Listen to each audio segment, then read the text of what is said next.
Patti LaBelle?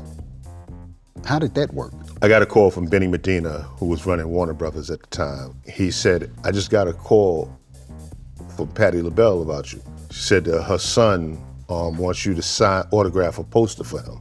I came by his office, autographed the poster, and told him, do me a favor, tell Patti, I said, don't be scaring me like that, because I thought she was ready to do a song with me or something. Right. Next day, Benny Medina called and said, Patti want to do a song. Wow. So care what I say, for it is the truth you see. There can only be one, the original. OG, two letters that define respect. Welcome to the original OGs. I created the original OGs to document the forgotten parts of American history. I want to recognize and give a voice to the men and women that have climbed to the top of their game. Believe me, the men and women that sit in front of this marquee have been authenticated as original OGs. My name is Mr. Rick. Welcome to my world, a world of the originals, the unique. Welcome to the original OGs.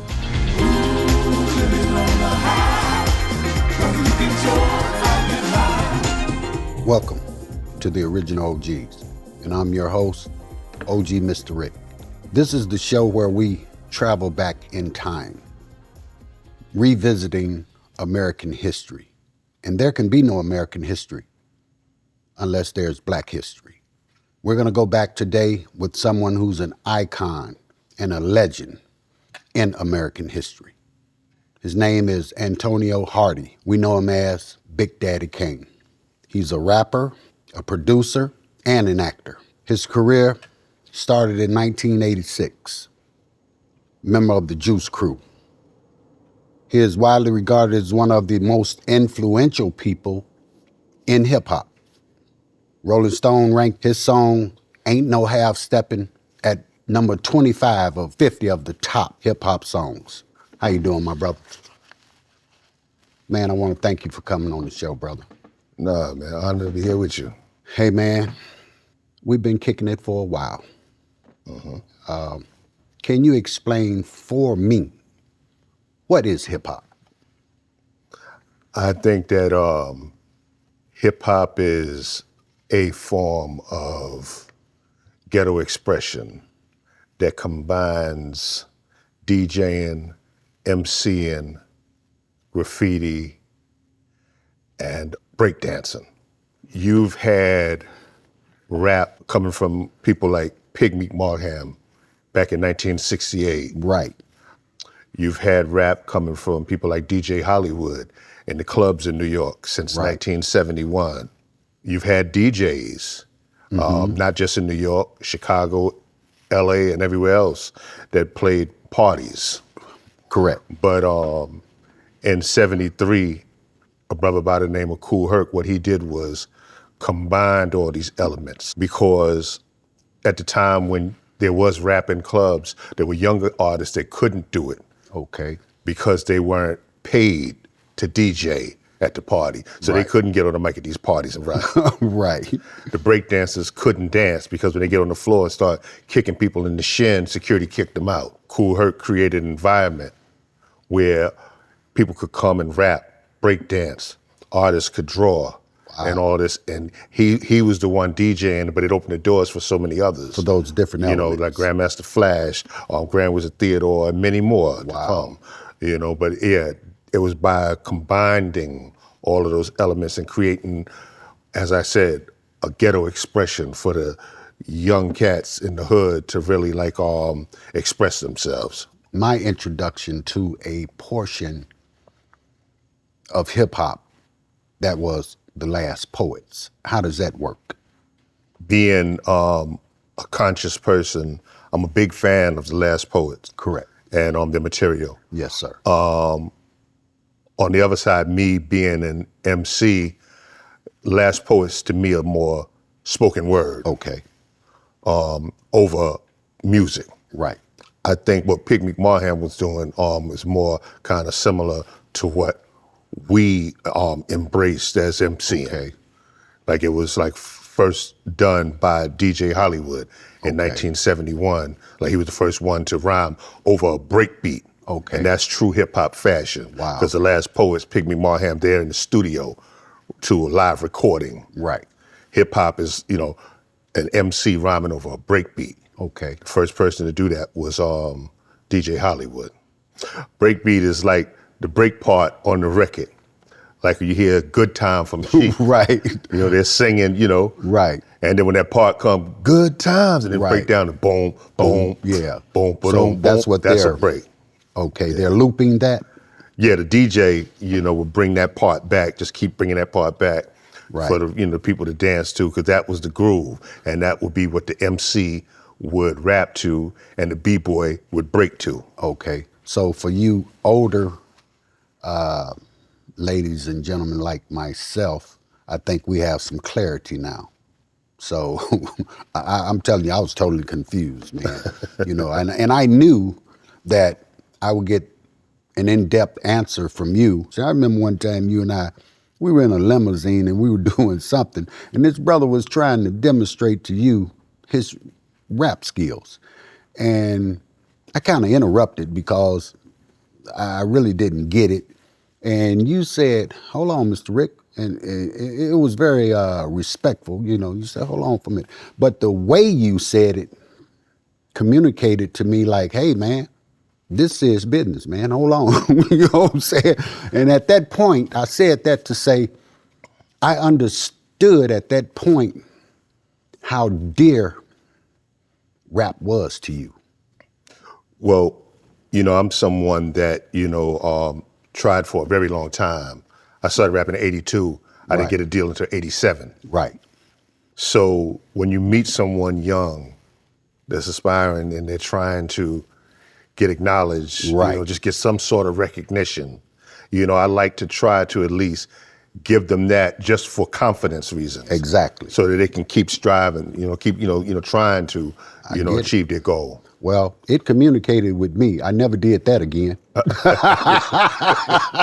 I'm talking about, hey, man, I never interrupted you again. I had a certain level of respect for your craft. It communicated to me.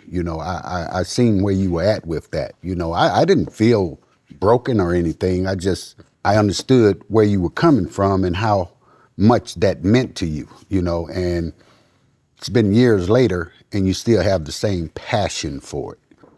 Your parents, I believe, and this is something I read, correct me if I'm wrong, your father was from North Carolina or South?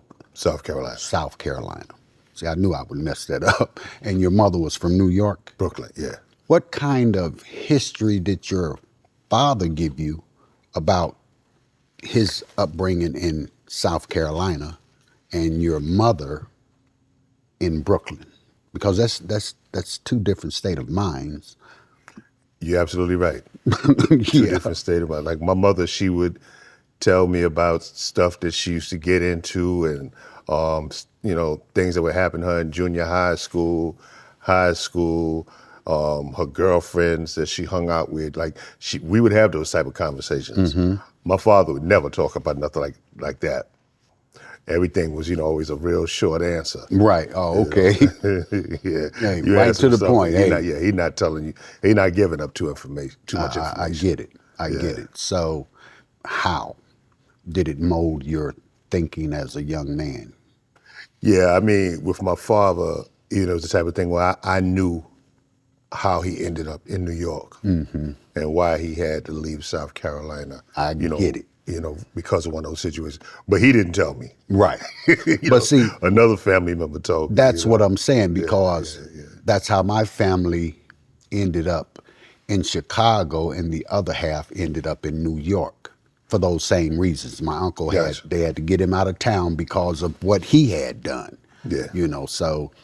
And for the money in the record, my father didn't do nothing but take money that was owed to him. I get it. Your parents get to New York, they have you began to grow up in Brooklyn. Coming up in Brooklyn, what was that atmosphere like?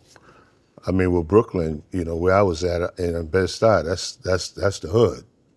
You was around that type of environment. However, the kids are outside. Right. So, You come out with, your big wheel and, you The whole ride up the 9 block and yards. let, your friend ride up the block and y'all just taking turns. Right. And girls are on the sidewalk, jumping double dutch and things of that nature. And, you eating candy and, that is Normal childhood. normal childhood. But at the same time, you in the hood and you know that like, there's certain places that you shouldn't go. Right. And it's not safe to go. There's certain people when you see them, you might want to go back inside the house. Exactly. That type of thing. Yeah, you read that climate. I grew up in an Italian neighborhood not far from here. It was a beautiful neighborhood, man. But then when the 70s came, the dynamics changed and it got real ugly. Very crime-ridden. The drugs started coming in. The different aspects of negativity, put it like that. Did that happen in Brooklyn? Or as far as you can remember, it was always just a rough territory? I grew up, in the 70s, and my teenage years was in the 80s. So with me, I guess I caught the tail end of the heroin era and the beginning of the crack era. Yeah. So that's what I saw. I saw a lot of adults that had heroin addictions, and the way they would act and mellow out and do a lot of weird stuff. And then understand, I'm like 7, 8 years old. Right. Seeing this. And then I become a teenager, and now I'm seeing people up and down the street late at night, trying to steal stuff, asking you for anything, trying to sell you anything, when the crack era came in. We got to Harlem. Hey, man, when you're talking about a drug epidemic, I'd never seen nothing like that in my life. Scared me so bad, it was insane. 13, 14-year-olds strung out on drugs, laid over in the corners. So, 2 or 3 of them still had syringes in their arms, man. This was insane. I mean, like to see someone come on the block and see 3 or 4 people leave to go in the building with this person. You know what they're going to do. Right. You see them with the door open, music playing, and everybody just sitting there mellowed. Like you could have just walked in there, stole a stereo. They wouldn't have known. Even know you they were wouldn't there. even know. Now it's the type of thing where there's this new drug out. Everybody's experimenting with it, and you're seeing the effects. And the effects are completely different. Nobody's mellowed out. No. Everybody's hyperactive, eyes bulging out, out late hours of the night, trying to sell you anything, Wow. any and everything. It was just crazy. Yeah. This is a developmental stage in your life, and you're headed toward hip hop. When we start talking about the heroin epidemic, the crack epidemic, that shaped your community as well as it did mine, I'm sure. And it allowed you to be able to write a different reality. Is that a good way of saying it? Yeah, but I mean, you got to understand too, like, there was black cinema of the 70s. Mm-hmm. So to see movies like Three the Hard Way, Right. Gordon's War, Brotherhood of Death, and like so many others. Right. And then also the Fly Guys, like Superfly. Right. This is the dude, but he wanted to get out of the game. Right, the dude. He wanted to get out of the game. Right. And then like you had the Mac and Willie Dynamite. These were the dudes, but you saw the effect when they stayed in the game too long. Exactly. So just understanding those movies, I kind of understood where I didn't want to go, what the road I didn't want to take. Exactly. But I definitely wanted to dress like them though. Oh, hey, we still do. Yeah. Hey, I'm still doing all of that. I can remember, we were in a different era, and we kind of carried that swag real strong because for me, I still admire that art form, that style, that fashion. Oh man, I'm still with that today, man. Understood. That was something that was very unique in life, man. Understood. So I get that. When did hip hop affect your life? think hip hop affected my life in '77. You know, I'm used to being outside playing, playing Coco Livio or Red Light, Green Light, and having fun with the other kids. But the first time my cousin took me to a block party, I saw a DJ by the name of Master D cutting up Love Is the Message. I saw how everybody crowded around to watch him. It's like he'd been playing records the whole time. Right. He threw this particular song on, everybody crowded around to watch him. And then a mic line formed, and then you seen cats, getting on the mic, rhyming one after the other. And I was like, oh yeah, this is something else. Wow. And it fascinated me to the point that I wanted to get into it. I thought that I wanted to be a DJ, like him, It opened up a certain thing inside of you. I never understood the depth of your journey. When I first met you, I knew who you were, and I admired who you were, and I really liked your craft. But once I met you as a person, I liked you as a person. Hey man, this is, I can see eye to eye with this guy. That blinded me from really knowing what it is and in what depth that you do what you do. I like hanging with you. Okay. Because you're not around me because I'm Big Daddy Kane. Right. Because you don't even know what the hell I do. Exactly. Yeah. When I really started digging into what it is that you do and what you have done, I was mind blown, brother. I walked away saying, this brother is hip hop. No disrespect to anybody else, but I'm just saying, you've put so much work into this, and you've kept this thing alive on your part. Appreciate you. You begin to talk about Biz Markie. I really did like that brother's style of doing things. And then you started talking about Tupac and Jay-Z and Biggie, and I'm like, God damn. And these were people they were looking up to you, man. Biz Markie was another situation, but these other guys, they were looking at you. Well, Biz, he was the one that brought me into the game.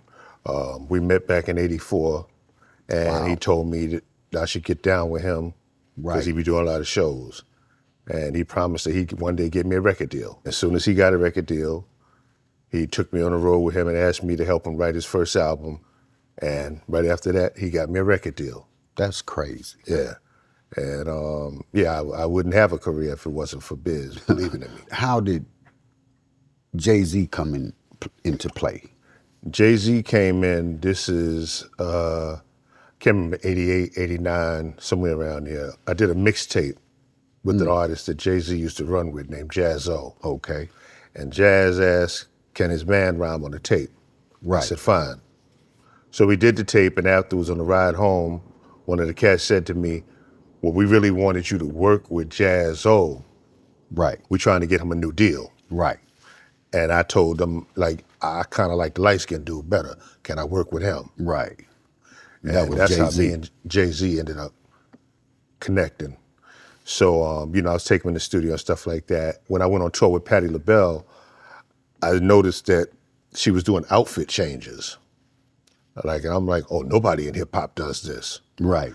So, let me get that game. Yeah. So when I left off the road with Patti and took my tour back out, called Jay-Z, and I called another brother by the name of Positive K. Wow. He had a song called I Got a Man. He didn't have it out then. Right. But I had them, and I would bring them out, let them rhyme on stage in between my show while I would do an outfit change. Wow. So at that point, I had Jay and Paz on the road with me. Patti LaBelle? How did that work? How does that fit? You know what I'm saying? I got a call from Benny Medina, who was running Warner Brothers at the time. He said, I just got a call from Patti LaBelle about you. She said her son wants you to autograph a poster for him. I came by his office, autographed the poster, and told him, do me a favor, tell Patti, I said, don't be scaring me like that, because I thought she was ready to do a song with me or something. Right. Next day, Benny Medina called and said, Patti want to do a song. And I came, because I came to the studio she recorded at in Philly, and when we got there, Patti came through and brought some fried fish and vegetarian collard greens, mac and cheese. Wow. Yeah, laid the whole spread out. Yeah, man, it was Man, amazing. That's yeah. crazy. I Really can good. just only imagine how you felt about that. That had to be like, whoa, Patti LaBelle and Yeah, I was blown away, man. I can get it, man. So how does it transition into Biggie and Tupac? This show has the intent to define what a real OG is, what an original OG is. My partner and I have developed a method to ensure that if someone should sit in front of this OG logo, that they have been authenticated and found to be true in their history as far as what an OG is. We were having a conversation about your relationship with Biggie Smalls. With Biggie, it wasn't the type of thing where like I put him on or did anything for him. Like really, that was my DJ, Mr. C, that put Biggie on. Oh, wow. Now, according to C, according to Biggie, according to Little C's and other people, they say that he patterned his style after me. This is not me talking. This is what they have said. But I've always thought that Biggie was an amazing artist, MC, and had a bright future. I wish he, Wow. could have lived to do more. Exactly. But I never was really hands-on with Biggie's career. Okay. Pac, on the other hand, Pac used to dance for Digital Underground. Right. So when I took Digital Underground on my first tour, that's okay. how I met Tupac as one of their dancers. Right. I remember And he used to hang with my dancers, Scoob and Scrap. Oh, okay. And then he would come to me and tell me that he's working on his own solo stuff. And he'd kick rhymes for me, and we'd hang, we'd talk, and, just chop it up. He was one of the brothers that I would, try to give game to because I felt that not only was he talented, I felt that he had a deep passion. Right. Like you could see that Pac had a very deep passion for his craft. And when he came out as an artist, it showed. So you can say you saw Pac coming. Absolutely, by all means. Yeah. Wow. Your body of work and your relationships in hip hop is unbelievable. I mean, you've touched hip hop in so many ways and so many artists that it's insane, man. Was there a point in your career where things, I would like to use the word, slowed down? Absolutely. I mean, as with any artist, there's a point in, where your career slows down. Matter of fact, I could even say it with mine, and specifically I could say with mine, there was a point where it came to a complete halt. Okay. Okay. This music industry, is a roller coaster ride. I get it. And I mean, that's something that if you're gonna get into it, you need to understand, you need to know that. That's what I'm talking about. It's a roller coaster ride, Yeah. You got to understand that, you're going to have your ups and you also going to have your downs. You just got to know how to ride the wave, So how did you survive that and get things back to moving? I think that I survived it due to the uniqueness of my music and what Big Daddy Kane as an artist meant. Right. I came out during a time period where hip hop had so many unique songs that had a lot of integrity and originality, that they had stay power. I get it. So even though there were new artists coming out, constantly, these songs stood the test of time. Right. And a time period came where I want to see Kane again. I want to see Dougie Fresh again. Right. I want to see MC Light again. The video, I get the job done. That beat, that charisma, that unique thing that I saw attracted me to what you were doing in rap. That held my attention. I was not rap fan because I'd come in an era of old school and I'm still stuck there today. You know, I'm dramatics and delphonics, and I'm still stuck with that shit. And I know you love it too. But Absolutely. certain things, certain people, certain songs in rap did it for me. The name Big Daddy killed the fucking game, man. I don't think that it was. I think that it was just something that a lot of people thought and didn't say. It's the type of thing where, you know, there's a little Big Daddy in everybody, but since I'm him, there's a little bit more in me. You see know? what I'm saying? So what caused you to be attracted to the name Big Daddy? You know, it's the funniest thing in the world. I actually heard it on one of those old beach party movies from Frankie Avalon and Annette I Funicello. think I know what you're talking about. Yeah, that's where I first heard it. Wow. Yeah, and started using it from there. I did not know that Kane was an acronym for King Asiatic, nobody's equal. BAM. I think a lot of people can appreciate hearing that. What made you create that acronym? In all honesty, it was like my 5%er name, King Asiatic.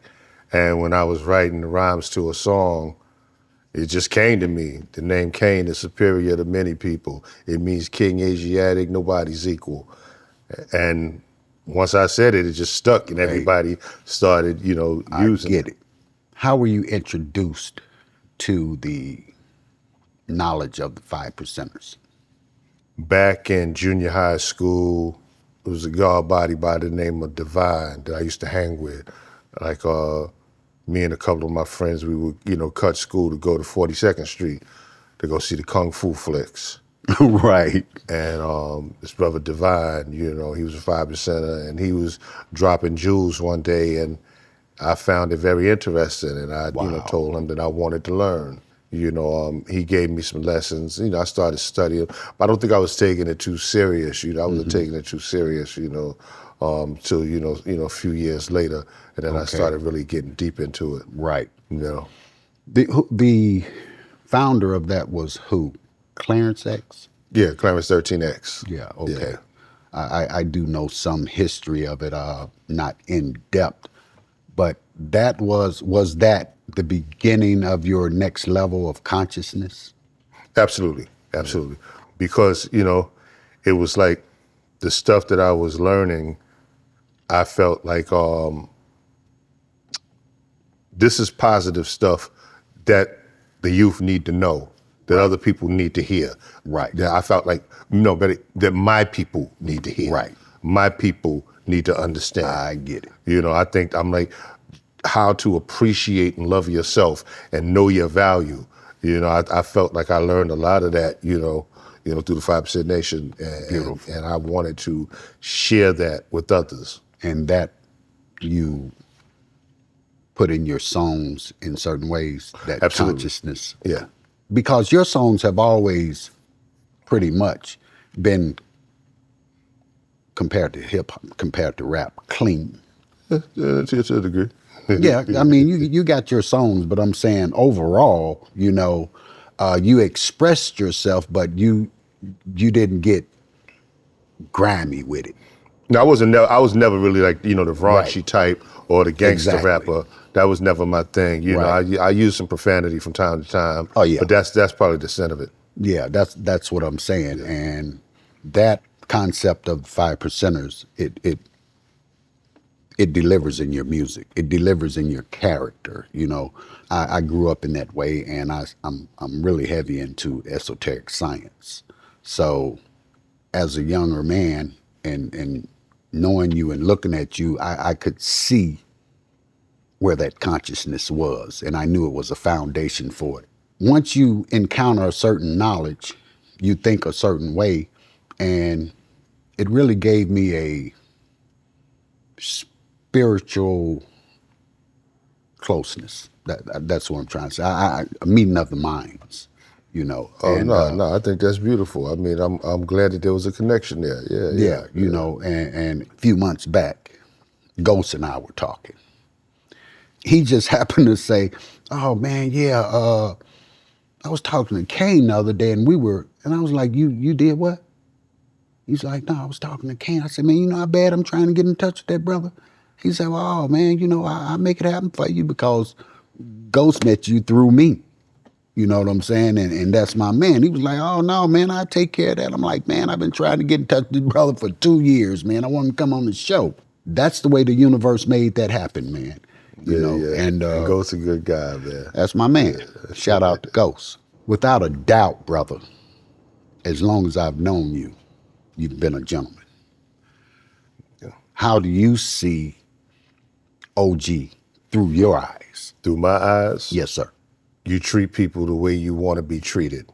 Thank you very much. If I treat you with respect, then you should treat me with respect. Likewise. And I feel that everybody is, created equal, regardless of the bank account. So I try to treat people the same way I want to be treated, because it's like, you can be right here treating someone less. You never know, 10 years down the line, those positions can change. Flip. And you may need that person help. And you dumped on them when you was there. So I try to treat people equal, you know?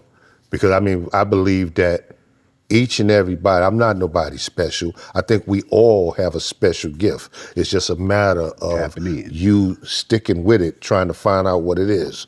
Correct. And see it through. Man, you've been in the game how long? I think 36 years. You definitely got to harness those tools, man. You cannot lose your vision.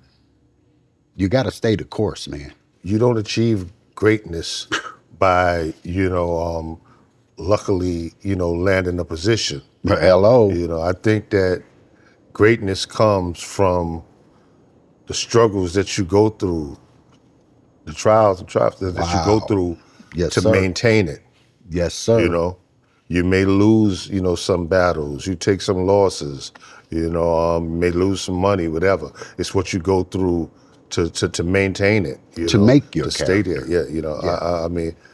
It's like that struggle is the thing that makes you. It's the important thing, because without that struggle, I really don't think we can get it. I think that's one of the dangerous things where you see so many suicides today in the younger generation. Yes. Because of so many people that became overnight success or influencers, rappers, whatever the case may be. And that fame starts to fade, and it's like they don't know what to do because they never really witnessed the struggle to achieve it. Right. And they don't understand, like how you have to really stay locked and, dead on it like that. Just stay the course. Stay the course, because you're going to be tried. You're going to be tested, I'm telling you. And it's for you to overcome whatever that situation is. They're going to come, and you can overcome them. If there's a small setback, keep pushing, because when you overcome it, it's only going to make you a better person. When they were they started talking about celebrating 50 years of hip hop, how did you feel about that? I think one of the main things that that made me happy about 50 years hip hop was knowing that people like Grandmaster Caz, Melly Mel, Grandmaster Flash, Kool Herc, right? Sha Rock, knowing that DJ Hollywood, right? Knowing that they would be here to see it, the pioneers, the originators, would be here to see it, because we've lost a lot of them. Exactly. We've lost a lot of them. So knowing that some of the ones that were my heroes that I looked up to, they're still above ground, and they get to really enjoy this. Get their flowers now. Yeah. I like that was one of the biggest things to me. Yeah. I just knew they couldn't do 50 years of hip hop without you being a factor in that situation. Of the events that I was a part of, I was, happy to be there. And I hope that, everybody enjoyed those. There were some that I was not a part of, but I still think that they came off successful and were great as well. Seeing the pioneers shine, I think that was the most important thing to me. I get it. Like, had I had the power to really create one of those events, I would have did one where, there would have been at least a good, maybe 8-minute tribute to like the pioneers such as Cold Crush Brothers, Grandmaster Flash and the Furious Five, Treacherous 3, Funky 4 plus one more. Right. Because it's like, these are the ones that paved the way. Right. Before records went to wax. Before rap went to wax. I get it. And then when it did, they had, brief success in the early 80s. I feel like they don't receive the accolades that they deserve for what they created and what they built. And now to see where it is now, I would have loved to seen something that really paid homage to them just a little bit more. I can totally understand that. To be able to create something, give it life, and then watch it being taken somewhere and for it not to reach back and touch you, that's got to be a hurting feeling. How did your relationship with LL Cool J, Slick Rick, all of these, how did that journey take place? There are a lot of cats that I've met through the industry, but there are very few that I became close friends with. LL is someone that I became a close friend with. Okay. Me and Slick Rick, we hung out a lot. Yeah. Eric B. Right. From Eric B. and Rakim, that's someone that I became a close friend with. Cool G Rap.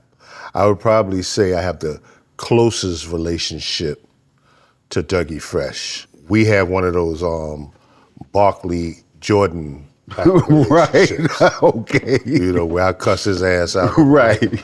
Hey, man. But I love him to death. That's my heart for real. I love that brother, man. Something so unique is like when you look at artists like LL Cool J, Slick Rick, Eric B. and Rakim, Big Daddy Kane, MC Lyte. Right, definitely. Love you, sister. Rob Bass, Queen Latifah. Yes. Nobody sounds alike. Every last one of those artists I just mentioned have completely different styles, completely different music. That originality, that's what I would love to see right now in hip hop, where everybody just bring their own unique style, their own unique music, their own unique conversation. Wow. Let me hear you talk about something different. You see what I'm different saying? Subjects. In your language. I just saw Scarface. Here's a brother, from Texas that brought his own style, his own flavor, his own story into hip hop. That was an East Coast controlled thing, and the East Coast respected it. The world respected it. Man, they killed it. Yeah, and I think it's beautiful to hear the East Coast opinion of hip hop, of what they see in their hood. When the West Coast came, we're hearing what's happening in the West Coast in their hood. Wow. In Compton and these Long Beach. South. Or when the South came, we're hearing a Southern perspective. This is what was happening in their hood in the South, and then Eminem comes and tells you about his ghetto. Now you're hearing about trailer parks. You see what I'm saying? You see what I'm saying? Another game. You hear about the white ghetto expression. Yeah, I just think that everybody has a story to tell, and I think that when everybody's telling their own story, you see so much uniqueness, man, as opposed to just trendy stuff where everything is sounding the same. Exactly. Do you feel like certain parts of hip hop has been destructive in its own way to our communities? Yes, I feel that hip hop has been destructive to our community in different ways. Sometimes the way a message is perceived, it can be detrimental. Exactly. Now, do we point the finger only at the artists, Or do we also point the finger at, the music industry? the industry. Because we have an industry that's focused on a certain sound, a certain conversation, certain songs that they want to hear. Exactly. Because it's like, you can be a conscious rapper talking about growing up in the hood, trying to, get right. You can do that and you'll be boxed in. Exactly. You want that radio play, your song gonna play in between Lil Uzi Vert and Kodak Black. Here's our agenda. This is what, exactly. Here's the agenda. So I don't completely blame the artist because, you taking a little kid from the ghetto trying to make some money to feed his family. And he's not experienced. Yeah.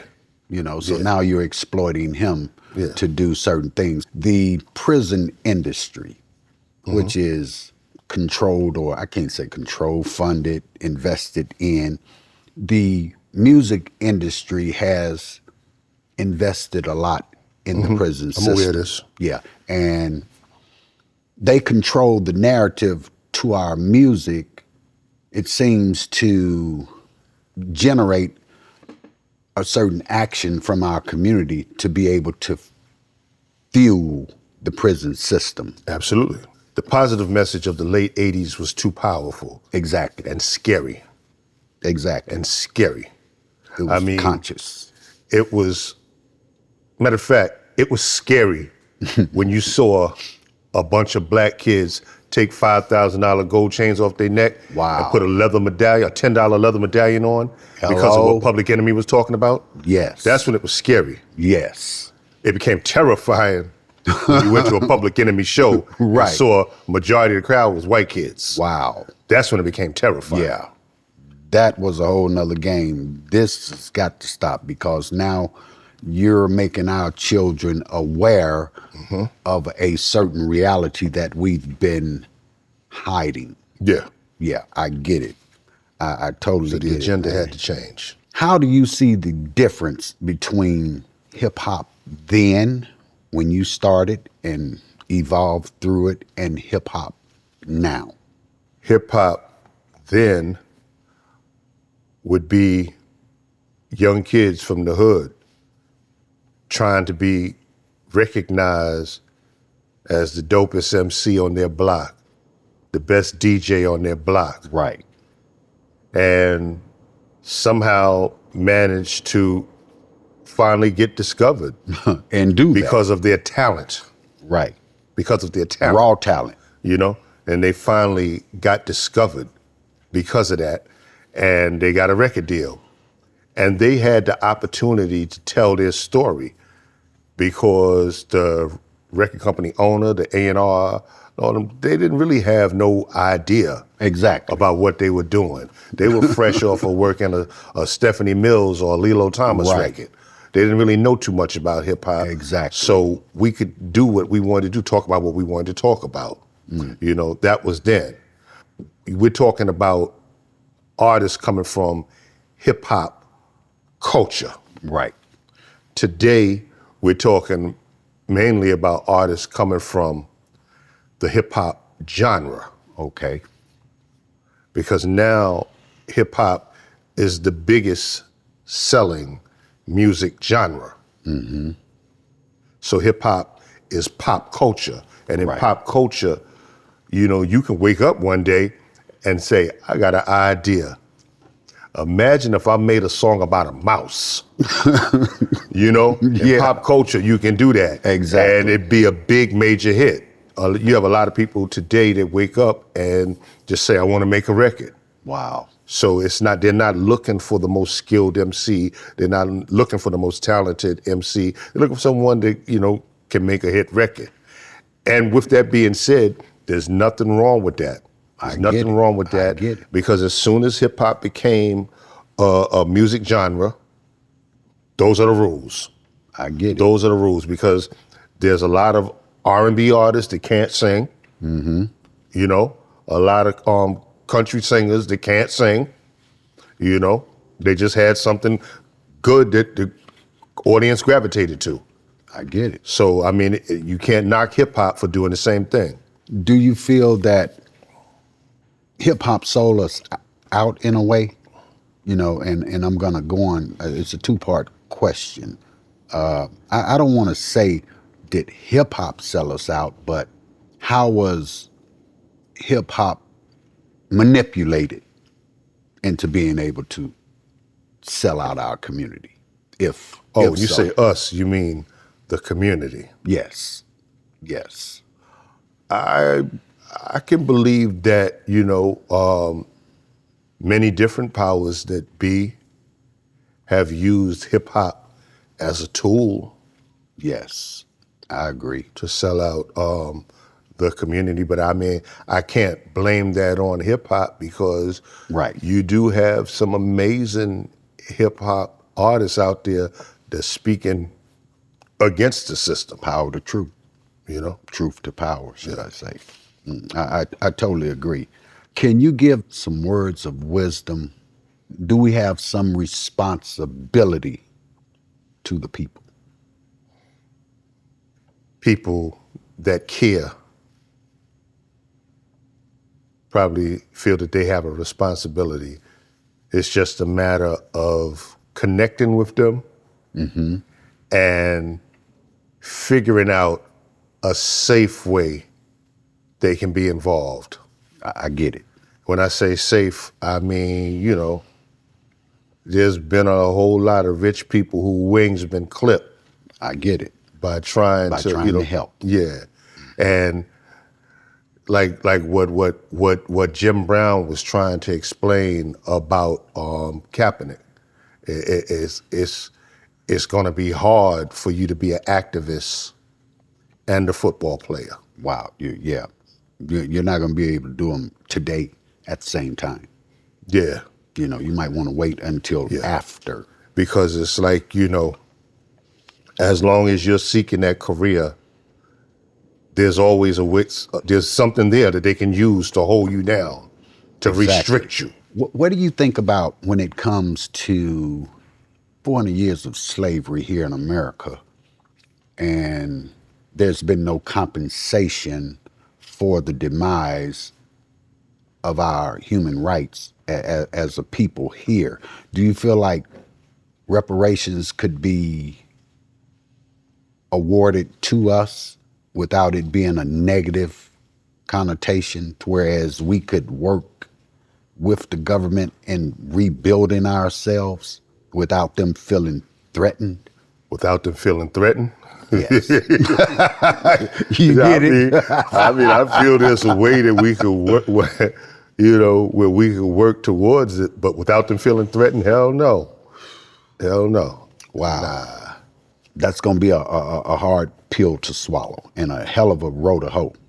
You have to look at what's been happening in the world. Laws created to protect gender hate, Asian hate, cruelty to animals. Mm-hmm. But feel free to hate us. We got Juneteenth. Crazy is all outdoors. I feel like there's a way to deal with that, but we'll come back to that. So with that being said, for those out there, young people, that are trying to get into the industry and pursue a career, can you leave them some wisdom on things they should watch out for and things they should be prepared for? Well, I would tell you that if you're trying to get into the music business, one of the first things you got to understand is those are two words. So as much as you're concerned about your music, be equally concerned about your business. Wow. And if you want to have longevity and stay power, do not follow nothing that's trendy, because when that trend is gone, you're gone. Wow. You have to make people embrace you for your originality, that uniqueness that you have. Make people want to have the same hairstyle as you, wear the same Wow. clothes as you, whatever type of sunglasses or prescription glasses that you wear. They want to have that. You know, they want to wear the type of jewelry you wear. That's the type of thing that creates that type of stay power. When you show people your uniqueness, they're embracing what you're about, what you stand for, what you believe in. And most importantly, I would say that, you know, you got to really, really believe in yourself and put 100% to it, you know, because I mean, if you don't have motivation, dedication, and determination, you just gonna end up working for another motherfucker that does. Wow. Hey, take that with you. You know, I want to say thank you to my brother. You know what I'm saying? OG Big Daddy Kane, a living legend.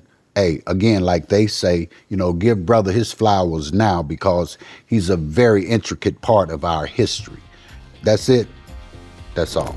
We have created this show so that men and women alike can come forward and tell their truth. If you have people that you believe to be an OG, go into the comment section, write us, let us know where to find the history so that we can authenticate it, bring them on the show, tell their story so that we can add to the American history.